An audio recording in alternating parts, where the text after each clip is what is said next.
Namo tassa bhagavato arahato sama sambuddhassa. Namo tassa bhagavato arahato sama sambuddhassa. Namo tassa bhagavato arahato sama sambuddhassa. Kalena dhamma sawanang etam manggalamuttamang. Mendengarkan dhamma pada saat yang sesuai, itulah berkah utama.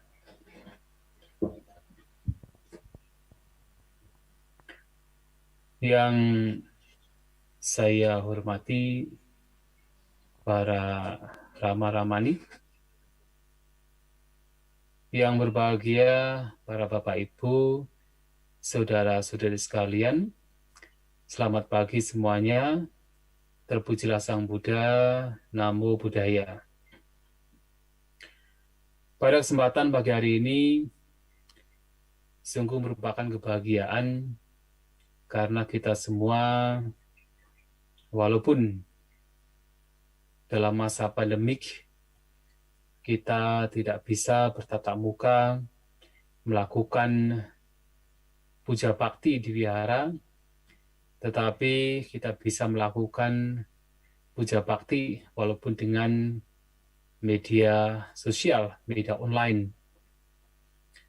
Dan juga kita bisa bersama-sama merenungkan kembali ajaran Sang Buddha dengan atau melalui media sosial. Yang mana pada kesempatan pagi hari ini merupakan kehormatan bagi saya karena bisa mendapatkan kesempatan untuk sharing Dhamma yang pagi hari ini sesuai dengan tema yang telah barangkali di-broadcast adalah bahagia dan sukses menurut agama Buddha. Tema ini tentunya tema yang sebenarnya Bapak Ibu barangkali sudah pernah mendengar dari para bante lain atau barangkali para Rama Pandita atau Ramani, tetapi tema ini adalah sesuatu yang kita sebagai manusia, tidak hanya sebagai umat Buddha, ya perlu memahami. Kalau kita ditanya mengenai sukses dan bahagia, sebenarnya mana yang harus dimiliki terlebih dahulu? Sukses, kemudian bahagia, atau bahagia dulu, kemudian sukses? Kalau ditanya demikian, biasanya umat Buddha yang mengerti Dhamma akan menjawab bahwasanya yang penting bahagia dulu. Bahagia, kemudian sukses. Bukan sukses, kemudian bahagia. Mengapa demikian? Karena kalau seseorang hidupnya bahagia, maka memungkinkan bagi orang tersebut untuk sukses. Orang yang hidupnya bahagia, biasanya batinnya menjadi jernih. Idenya menjadi cemerlang. Apa yang dikerjakan, itu akan terstruktur, sistematis. Karena dikerjakan dengan pikiran yang jernih.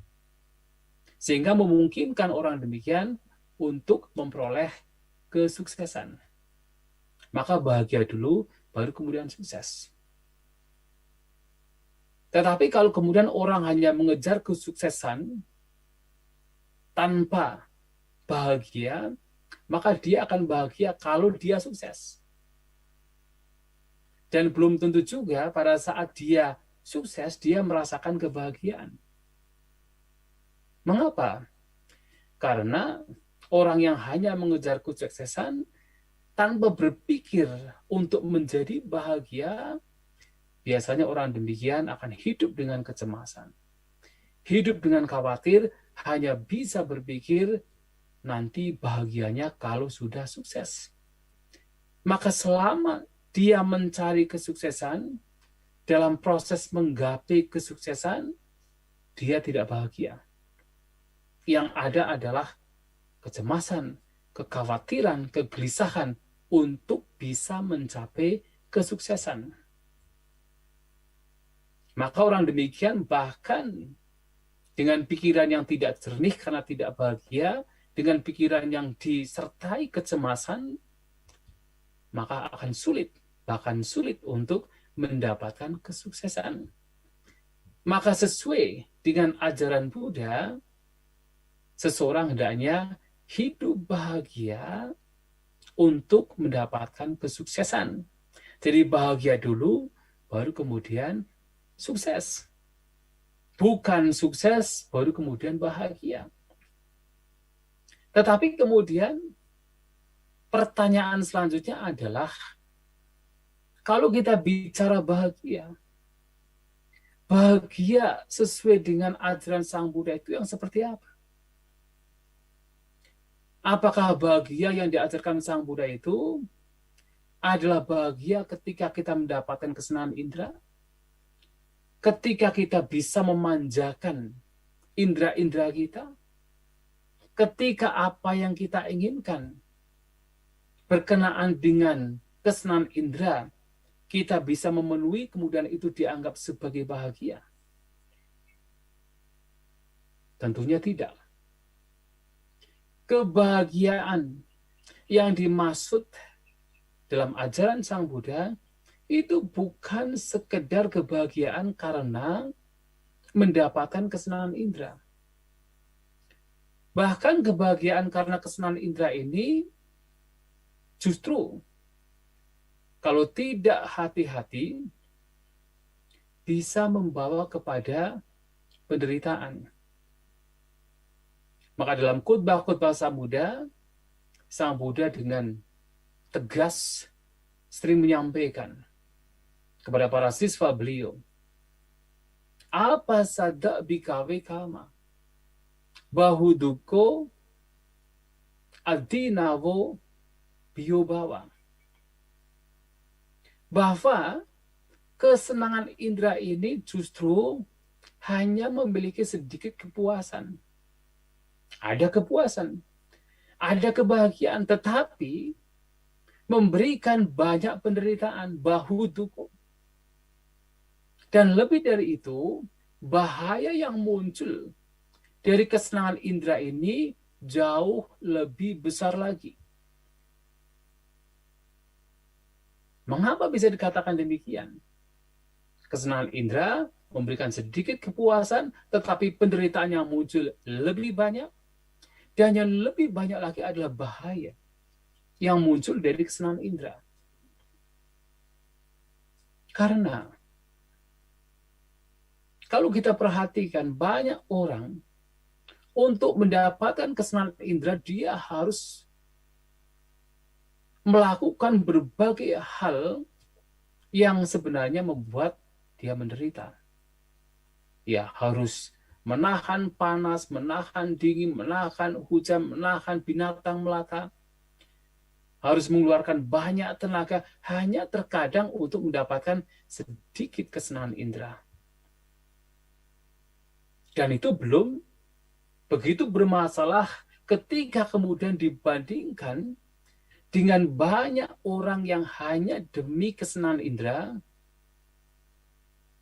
melakukan banyak perbuatan yang buruk. Hanya demi mendapatkan kebahagiaan yang muncul dari kesenangan indera, seseorang bisa berperilaku yang buruk, melakukan tindakan yang merugikan. Apakah dengan membunuh, dengan mencuri, dengan berzina, dengan melakukan kebohongan, fitnah. Tindakan-tindakan yang justru merugikan tidak hanya dalam kehidupan sekarang, tetapi juga memberikan duka penderitaan dalam kehidupan mendatang. Dan ini adalah bahaya yang bisa muncul dari kesenangan indera kalau tidak diantisipasi. Maka kebahagiaan yang semata-mata disebabkan karena kesenangan indera itu bukan yang dimaksud. Maka ada satu cerita. Pada zaman Sang Buddha ada seorang pemuda bernama Ratapala. Beliau berasal dari keluarga yang kaya, super kaya.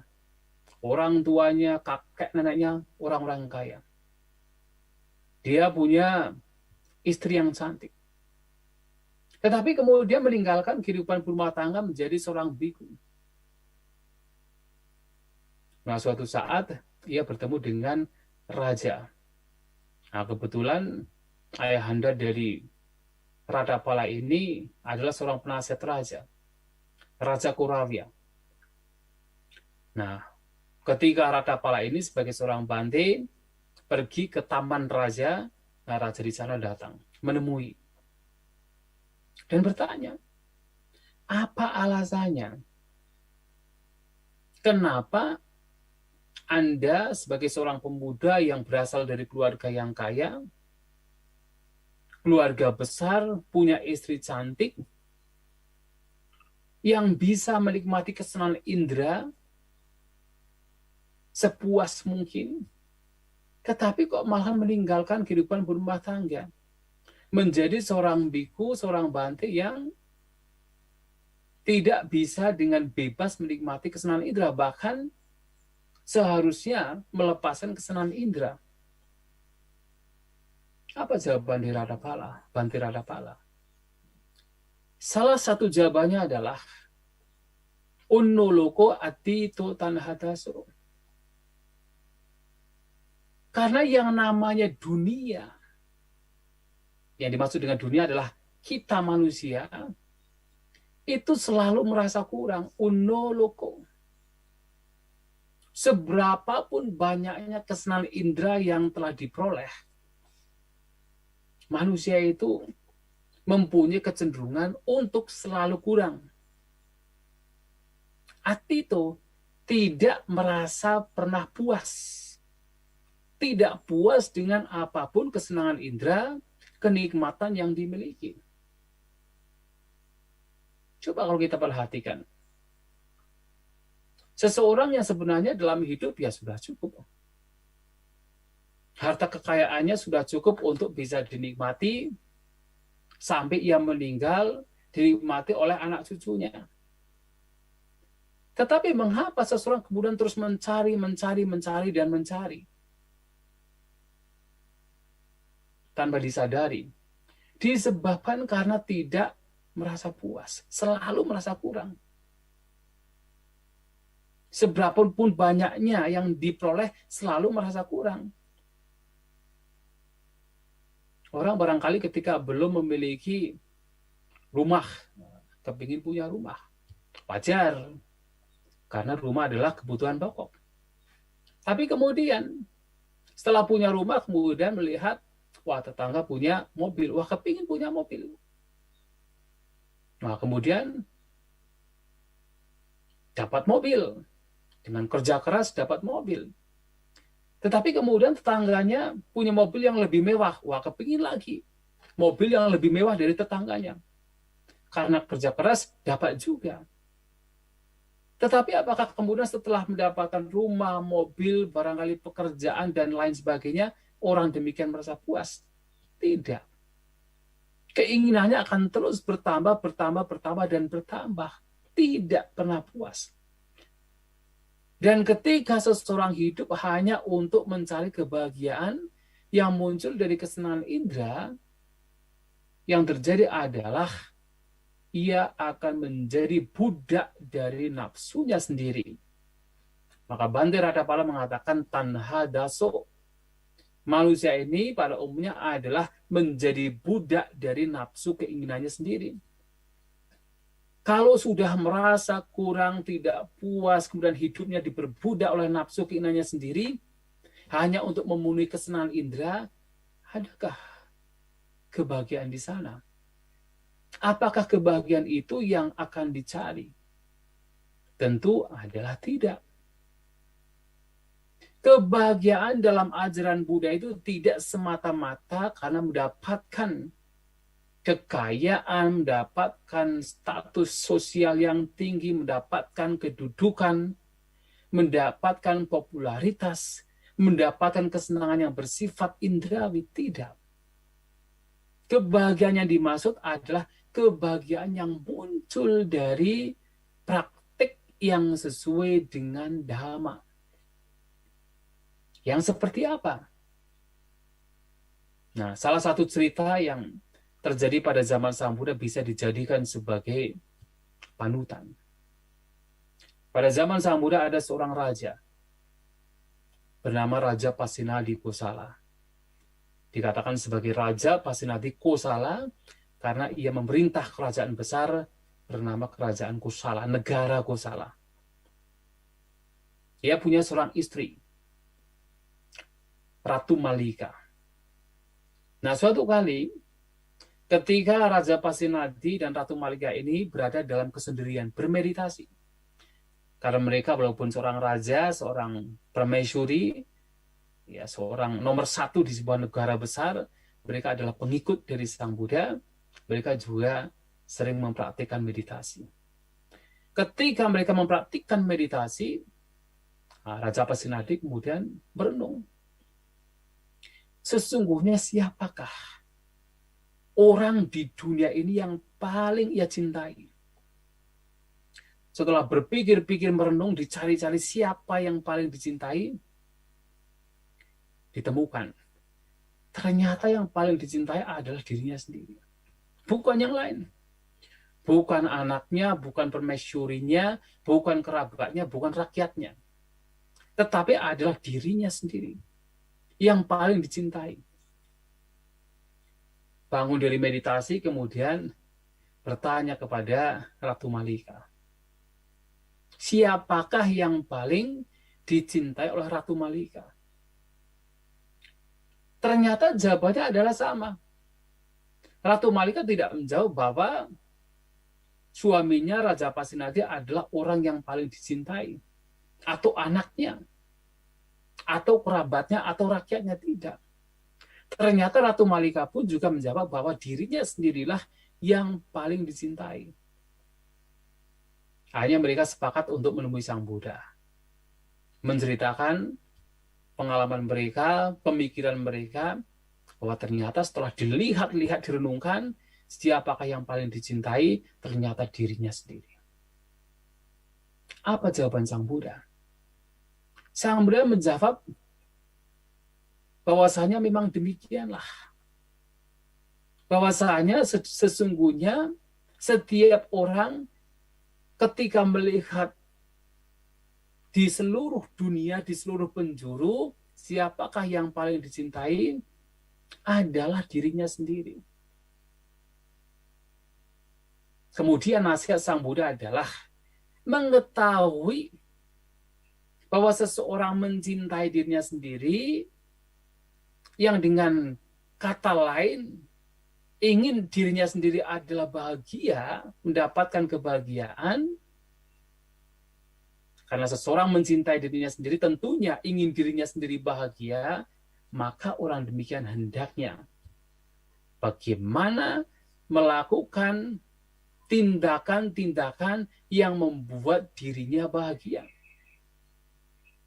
Dan Sang Buddha tidak mengatakan, karena Anda tahu bahwa Anda mencintai diri Anda, maka berbahagialah dengan cara mencari banyak kesenangan indera. Tidak demikian.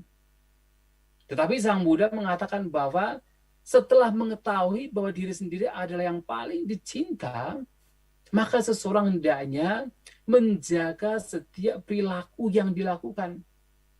Baik ucapan, perbuatan jasmani, ataupun pikiran dijaga. Menjaga perilaku dalam kehidupan sehari-hari, itulah wujud seseorang mencintai dirinya sendiri. Itulah wujud seseorang ingin dirinya sendiri bahagia. Maka kuncinya adalah menjaga setiap perbuatan, ucapan, dan pikiran. dalam kehidupan sehari-hari sebagai wujud bahwa kita mencintai diri kita sendiri, sebagai wujud bahwa kita ingin hidup bahagia. Lantas bagaimana kalau kita perdetail lagi, bagaimana wujud kita menjaga setiap perbuatan kita dalam hidup kita? Dalam ajaran Sang Buddha setidaknya ada 4 hal yang harus kita miliki agar kita hidup bahagia. Sebelum kita mendapatkan kesuksesan, 4 hal ini dimiliki agar kita hidup bahagia. Yang pertama adalah kita harus punya keyakinan. Keyakinan seperti apa? Tentu sebagai seorang Buddhis, kita punya keyakinan terhadap Tiratana, terhadap 3 permata, yakin terhadap Sang Buddha, Dhamma, dan juga terhadap Sangha.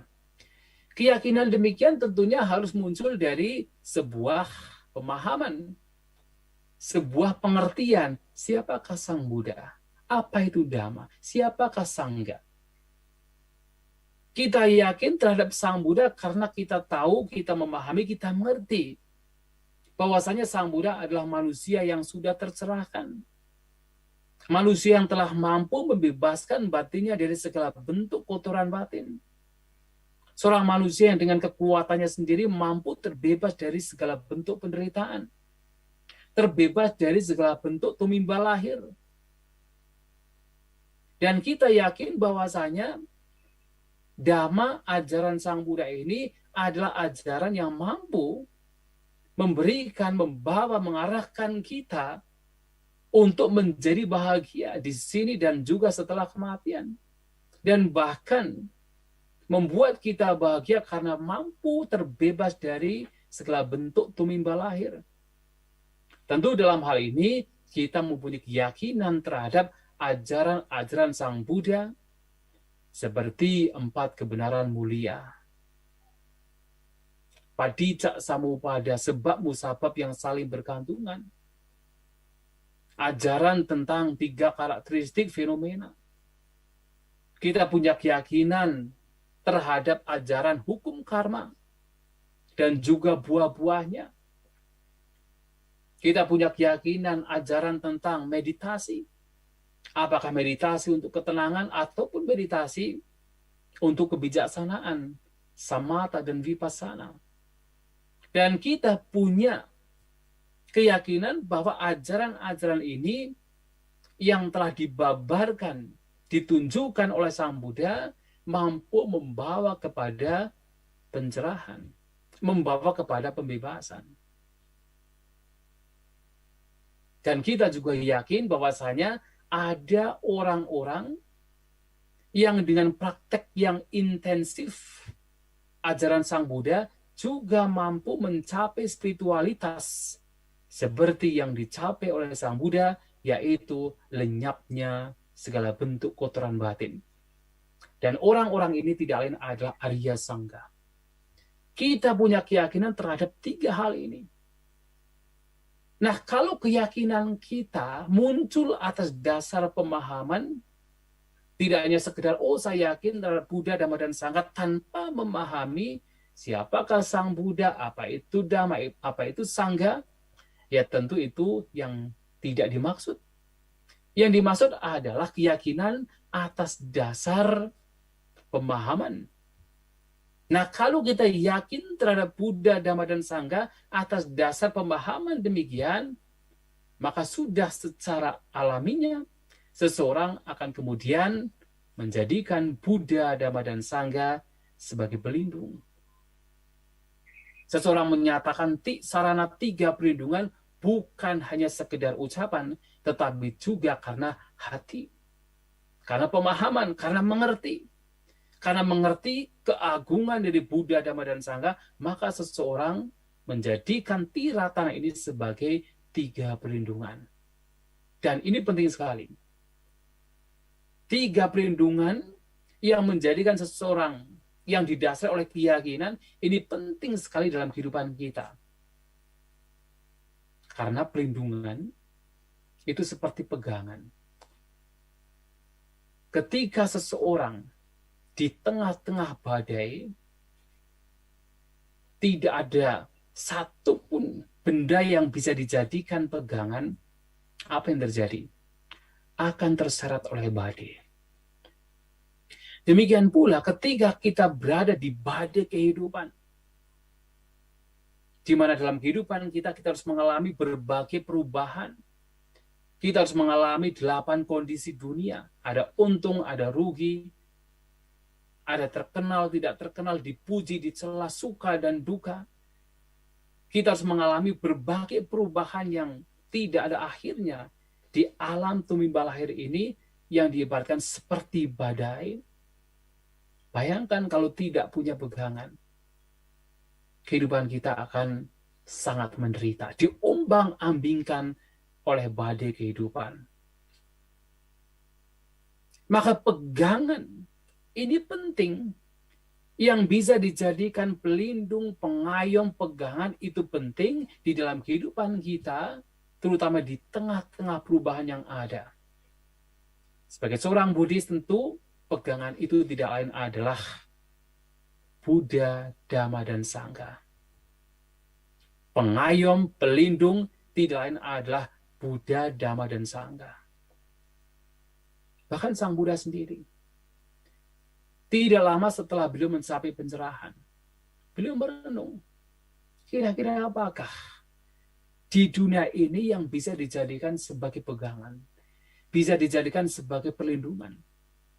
Karena manusia tanpa perlindungan, manusia tanpa pegangan, biasanya tidak akan terkendali. Biasanya akan menjadi liar, akan melakukan apapun yang diinginkan, karena tidak ada pegangan, tidak ada pengayom, tidak ada pelindung. Sang Buddha melihat ke seluruh dunia dan melihat bahwa Dhamma adalah yang bisa dijadikan sebagai pelindung, yang bisa dijadikan sebagai pegangan. Oleh sebab itu, keyakinan yang membawa kita untuk mendapatkan pegangan, mendapatkan pelindungan, mendapatkan pengayoman di tengah-tengah badai kehidupan yang selalu berubah, itu sangat penting, yang membawa kita kepada kebahagiaan. Seperti pada kondisi beberapa, katakan, tahun-tahun ini, dengan keberadaan COVID. Ada beberapa orang yang kita kenal, kerabat, keluarga, teman yang kita kenal, dengan cepatnya meninggalkan kita. Bagi keluarga yang dekat sekali dengan seseorang yang meninggalkan mereka dengan cepatnya, tentu menjadi syok, betul-betul syok, kesedihan muncul, dan kalau tidak ada pegangan, tidak ada pegangan Dhamma, apa yang terjadi? Penderitaannya bertambah, sangat menderita. Tetapi karena ada Dhamma, karena ada pegangan, ada pemahaman tentang Dhamma, yang bisa dijadikan sebagai panutan, yang bisa dijadikan sebagai guidance, sebagai pengarah, maka seseorang walaupun kesedihan muncul, tidak akan berlanjut. Oleh sebab itu, keyakinan terhadap Buddha, Dhamma, dan Sangha yang membawa kepada 3 pelindungan ini penting sekali untuk dimiliki. Ini yang pertama, agar kita menjadi bahagia dalam kehidupan kita. Yang kedua adalah, sebagai seorang umat Buddha sesuai dengan ajaran Sang Buddha, hal kedua yang mesti kita miliki adalah praktik kemoralan, sila. Tentunya ini diawali dari karena memiliki keyakinan terhadap ajaran Sang Buddha, terhadap Dhamma yang mengajarkan seseorang untuk selalu menjaga kemoralannya, menjaga perilakunya, Mengetahui bahwa kalau kita mengambil, kalau barang kita, benda kita diambil orang lain, dirampas oleh orang lain, kita menderita, maka jangan merampas, mengambil milik orang lain. Mengetahui bahwasanya kalau diri kita dilukai, apalagi sampai dibunuh, kita menderita, maka jangan pula kita melakukan tindakan yang membuat orang lain menderita.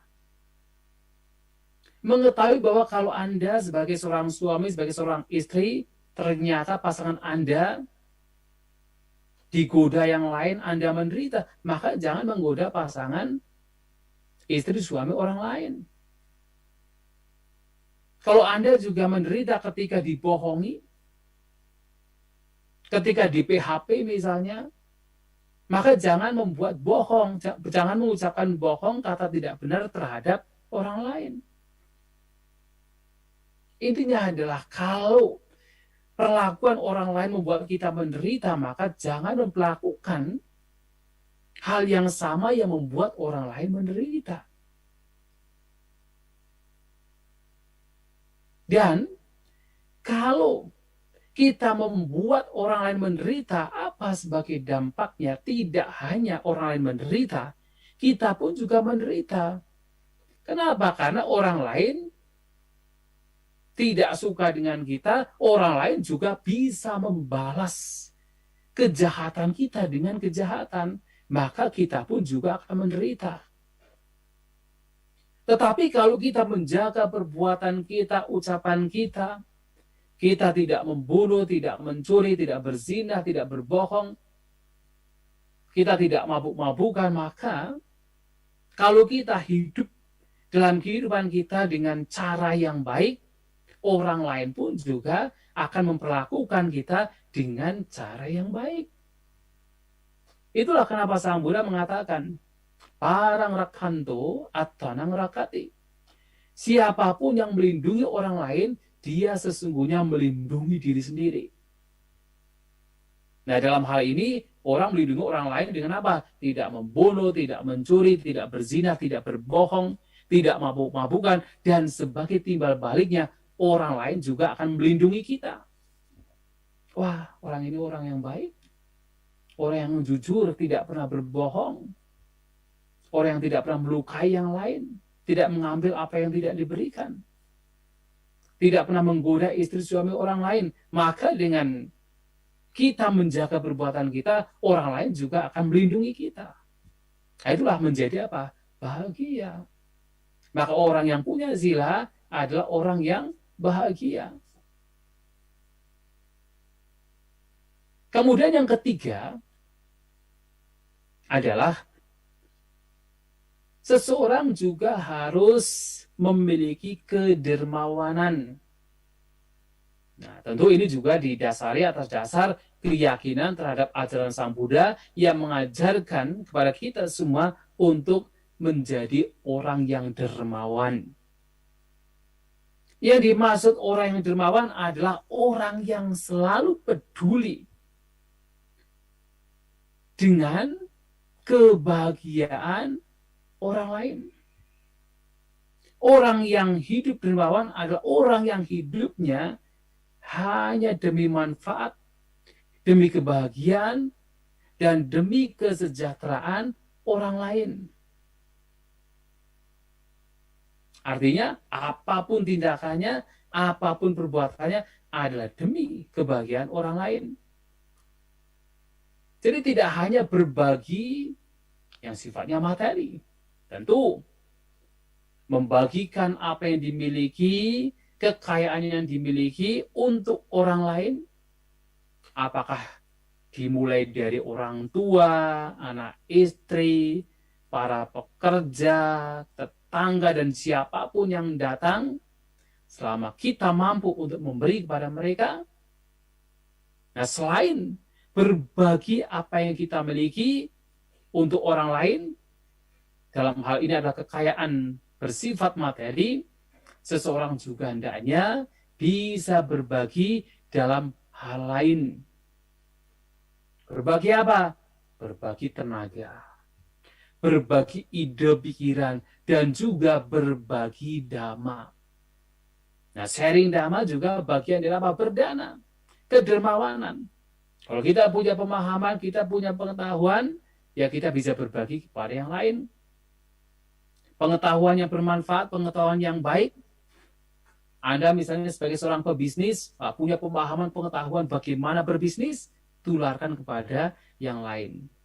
Jadi tidak kemudian kikir, wah nanti kalau orang lain tahu, nanti malahan mereka yang akan mengungguli saya. Tidak demikian. Kalau Anda sebagai seorang misalnya dosen yang tahu banyak hal, atau guru yang tahu banyak hal, bagaimana menjadi seorang pendidik yang baik, tularkan kepada yang lain. Itu juga bagian dari berdana. Kalau Anda tahu tentang dhamma ajaran Sang Buddha, maka tidak hanya digunakan untuk diri sendiri, tetapi juga untuk orang lain. Itu juga bagian dari berdana. Yang tujuannya adalah agar orang lain pun juga mendapatkan manfaat, berbahagia, dan juga hidup sejahtera. Maka kedermawanan di sini juga penting, sangat penting untuk dimiliki agar kita bahagia. Maka Sang Buddha juga pernah mengatakan kepada seseorang yang mengatakan bahwasanya kalau kita sudah mendapatkan kebahagiaan, untuk apa kita menularkan pada orang lain? Sang Buddha kemudian memberikan satu contoh. Misalnya, Raja Bimbisara mempunyai banyak kekayaan. Kemudian dia berpikir, wah kekayaan sudah saya peroleh, untuk apa kita bagikan? Kemudian ada orang-orang yang kemudian tahu bahwa Raja Bimbisara memiliki pandangan demikian. Wah ini raja ini pelit, raja ini kikir, tidak mau berbagi kepada yang lain. Apa kemudian orang lain, rakyatnya kemudian tidak akan marah? Yang ketika marah kemudian akan melakukan pemberontakan? Dan ketika melakukan pemberontakan, apakah kemudian tidak membuat sang raja juga menjadi menderita? Tentu menderita. Tetapi sebaliknya, kalau seseorang suka berbagi, suka memberi hal yang baik, yang bermanfaat pada orang lain, maka tidak hanya dia bahagia karena batinnya semakin bebas dari kotoran batin, kekikiran, keserakahan, dia juga berbahagia karena orang lain pun juga akan melindungi orang yang suka berbagi. Nah, oleh sebab itu, berbagi, peduli terhadap orang lain juga salah satu hal yang harus dimiliki agar bisa hidup bahagia. Jadi, kita tidak usah menunggu untuk bisa berbagi kalau sudah kaya. Justru kalau kita belum kaya, kita belum katakan mempunyai materi yang banyak, sukalah untuk berbagi. Karena harus ingat, orang bisa menjadi kaya, orang bisa berlimpah harta kalau dia itu suka berbagi. Ibaratnya berbagi itu adalah menanam bibit. Jadi sebelum pohon itu memberikan buah yang lebat, yang banyak, itu dimulai dari bibit. Bibit yang baik yang kemudian dirawat dengan cara yang baik. Nah demikian pula, berbagi, berdana, membantu kepada yang lain itu ibarat bibit. Bibit yang nantinya akan memberikan buah kekayaan yang berlimpah. Nah oleh sebab itu jangan kemudian berpikir, nanti kalau saya sudah kaya sekali baru saya akan menjadi orang dermawan. Tidak. Justru sekarang ketika belum misalnya berkecupan, cobalah sedikit demi sedikit, sukalah berbagi. Karena itu adalah bibit yang nanti membawa kepada kebahagiaan selanjutnya. Dan orang yang suka berbagi pun juga sudah berbahagia ketika suka berbagi. Yang ketiga, yang keempat adalah selain orang punya keyakinan, punya moralitas, punya kedermawanan, peduli terhadap yang lain, yang keempat, seseorang juga hendaknya mengembangkan kebijaksanaan. Tentu dalam hal ini adalah kebijaksanaan yang sesuai dengan dhamma. Artinya memahami, mengetahui mana yang baik, mana yang tidak baik. Mana yang merugikan, mana yang bermanfaat. Mana yang dicela, mana yang tidak dicela. Memiliki pemahaman dhamma yang baik, memiliki kebijaksanaan. Mengapa kebijaksanaan di sini penting? Karena kebijaksanaan di sini seperti peta. Kalau kita bisa mengumpamakan seperti peta. Kalau kita itu mempunyai satu tujuan untuk pergi ke suatu tempat, dan kita tidak tahu jalannya seperti apa, arah jalannya kemana, kita tidak tahu. Wah, itu sulit sekali untuk bisa sampai di tempat yang kita tuju. Nah, untuk bisa kita sampai di tempat atau destinasi yang kita tuju dengan mulus, dengan lancar, dengan cepat, maka seseorang harus memiliki peta, memiliki map. Kalau zaman sekarang mudah sekali kita punya Google Map, wah kita bisa buka Google Map, kita bisa sampai ke tempat tujuan yang kita tuju. Nah, kebijaksanaan di sini juga diibaratkan seperti map, seperti peta. Tujuan kita sebagai umat Buddha adalah untuk hidup bahagia. Hidup bahagia sesuai dengan Dhamma, yang pada akhirnya membawa kepada yaitu pembebasan dari segala bentuk penderitaan. Untuk bisa sampai tujuan dengan mulus, dengan lancar, dengan mudah, maka seseorang harus punya kebijaksanaan, harus punya pemahaman, oh ini buruk, ini baik. Ini merugikan, ini bermanfaat.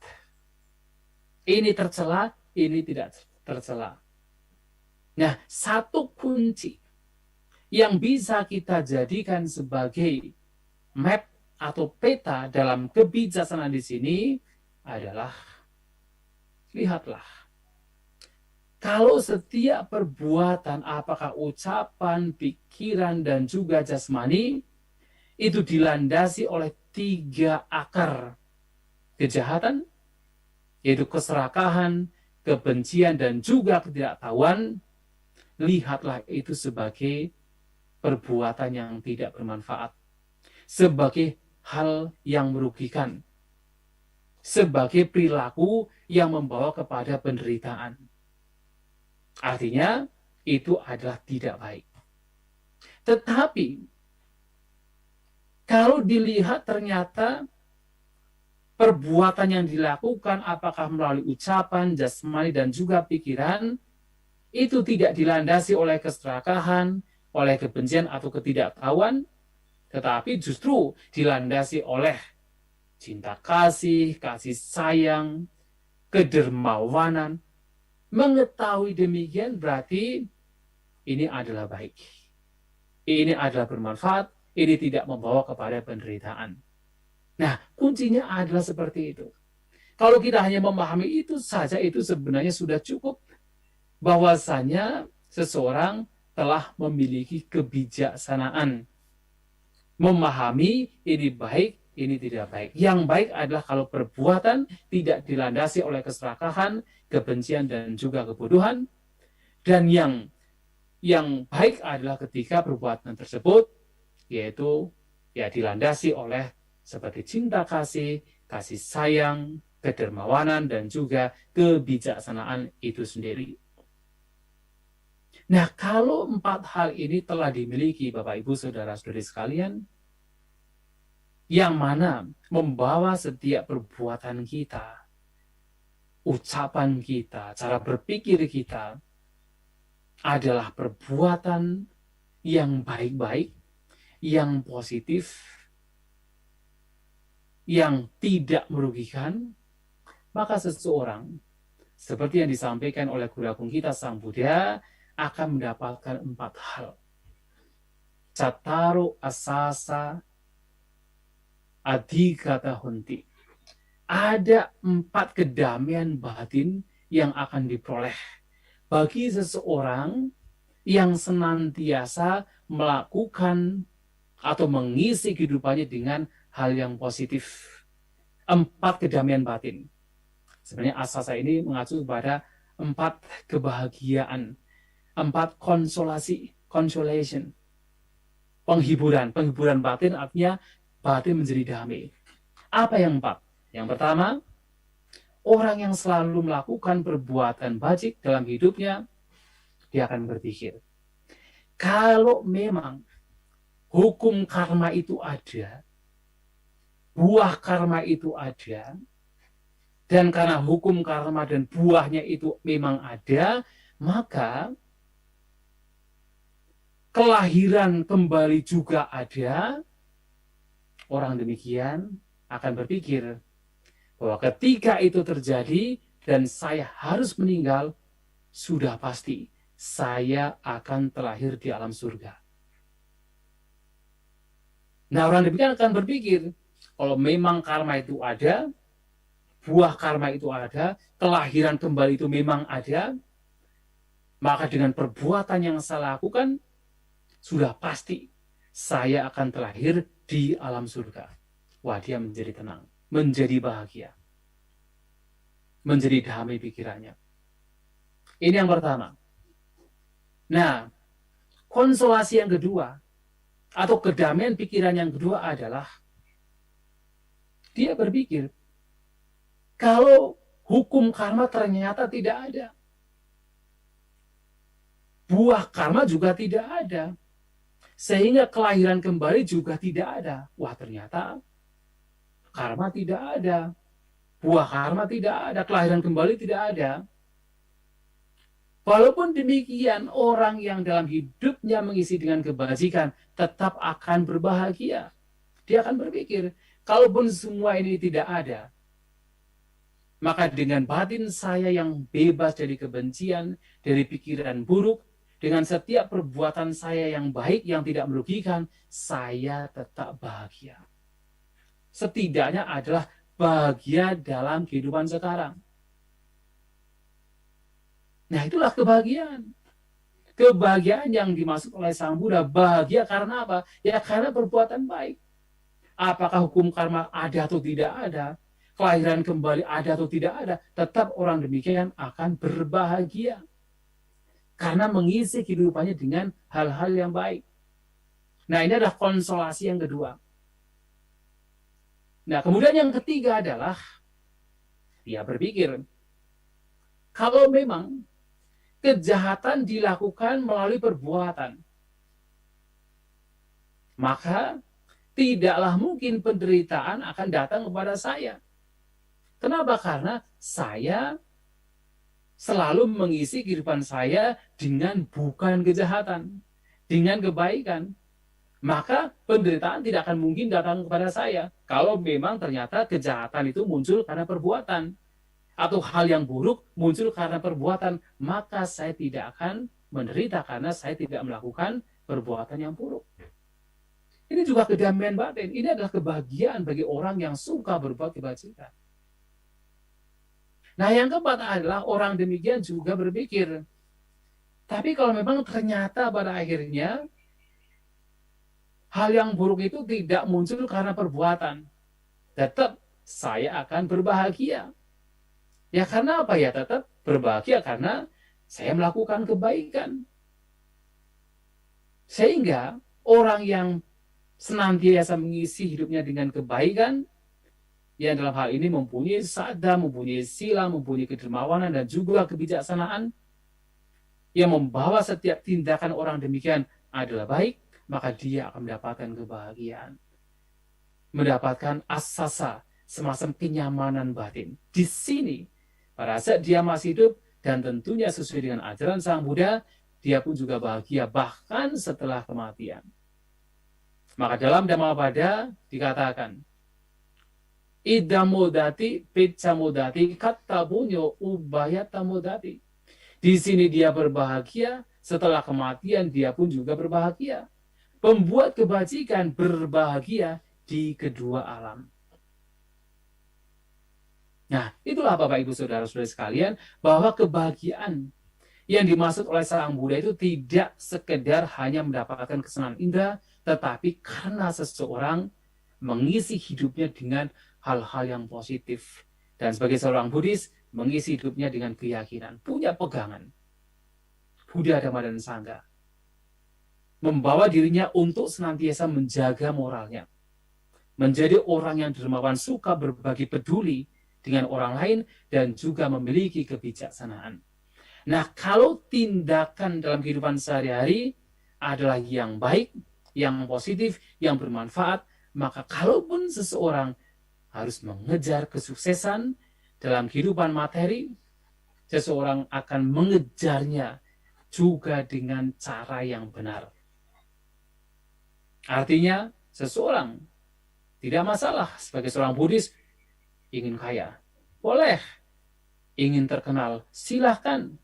Ingin punya umur yang panjang sehat, tentu hak masing-masing. Dan juga ingin terlahir di alam surga. Itu juga dambaan setiap manusia, apalagi berumah tangga. Silakan.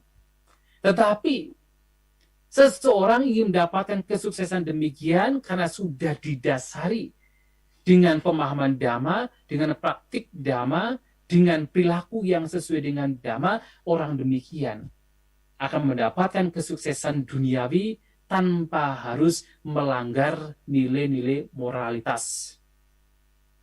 Sebagai contoh, seseorang mencari kekayaan tetapi tidak kemudian tidak dengan cara membunuh, mencuri, berbohong, melakukan tindakan yang sesungguhnya merugikan. Dia tidak melupakan nilai-nilai moralitas. Dia tidak melupakan Dhamma. Seseorang barangkali ingin terkenal. Kenapa? Tidak, silakan. Tetapi walaupun demikian, dia terkenal karena kebajikannya. Dia terkenal, dia masyhur karena perbuatan baiknya. Dan dia akan tetap bahagia. Dia bahagia karena perbuatan baiknya, dan juga dia menjadi bahagia, menjadi puas karena dia mendapatkan kebahagiaan materi, kebahagiaan duniawi, bukan dengan cara yang salah. Nah, kalau demikian artinya seseorang hidup bahagia dan sukses sesuai dengan ajaran Sang Buddha.